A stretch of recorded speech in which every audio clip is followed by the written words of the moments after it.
Géopolitique, bonjour Pierre Aski. Bonjour Nicolas. Pierre, vous vous interrogez sur la stratégie européenne face à Donald Trump. Quelle stratégie adopter face au rouleau compresseur Donald Trump qui veut imposer sa loi au monde entier? Cette question, on se la pose sur tous les continents qui ont eu à subir la menace de droits de douane ou d'usage de la force si on a le malheur de résister à la volonté du nouveau président depuis seulement 9 jours.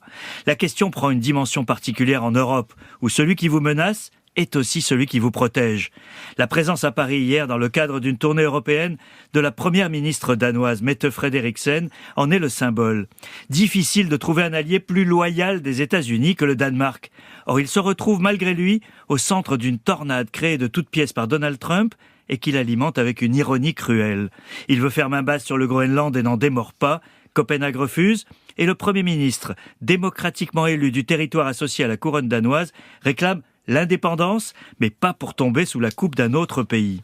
Un appel téléphonique la semaine dernière entre le président américain et la première ministre danoise s'est mal passé et a laissé le Danemark sous le choc. Puis Trump a ironisé en public sur les traîneaux à chiens déployés par le Danemark pour protéger le Groenland. Ça ne se fait pas entre alliés, sauf si on est Trump. Et que cherche la première ministre danoise dans cette tournée européenne? Alors, Mette Frederiksen veut s'assurer du soutien des principaux pays européens, et c'est le cas. Mais elle plaide pour la discrétion à ce stade. Le coup d'éclat, ça n'est pas le genre du Danemark, et ça risque de ne pas être efficace face à la toute-puissance américaine. Lorsque la Chine, il y a quelques années, a ciblé la Lituanie pour la punir à propos de ses relations avec Taïwan, l'Europe s'est mobilisée pour l'aider à résister. Ce qui a été possible face à la Chine est plus compliqué avec les États-Unis. La question dépasse le cas danois, car les pressions américaines vont s'exercer sur toute l'Europe, avec la menace de guerre commerciale, sur les dépenses militaires ou des achats d'hydrocarbures américains, et bien sûr, la régulation des plateformes numériques.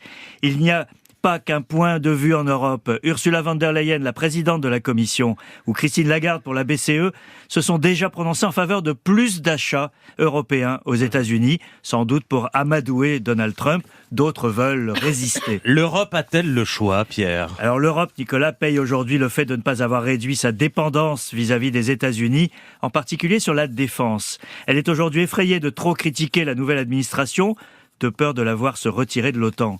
C'est cruellement le cas en matière d'industrie de défense. L'immense majorité des dépenses en armement des pays européens va aux fabricants américains. Et le programme européen pour l'industrie de la défense, discuté actuellement, est déjà sous pression américaine. D'où ce cri du cœur d'Emmanuel Macron dans ses vœux aux armées la semaine dernière. Notre vocation n'est pas d'être des clients, mais des nations souveraines. Mais Donald Trump, lui, veut faire payer les pays auxquels les États-Unis accordent leur protection.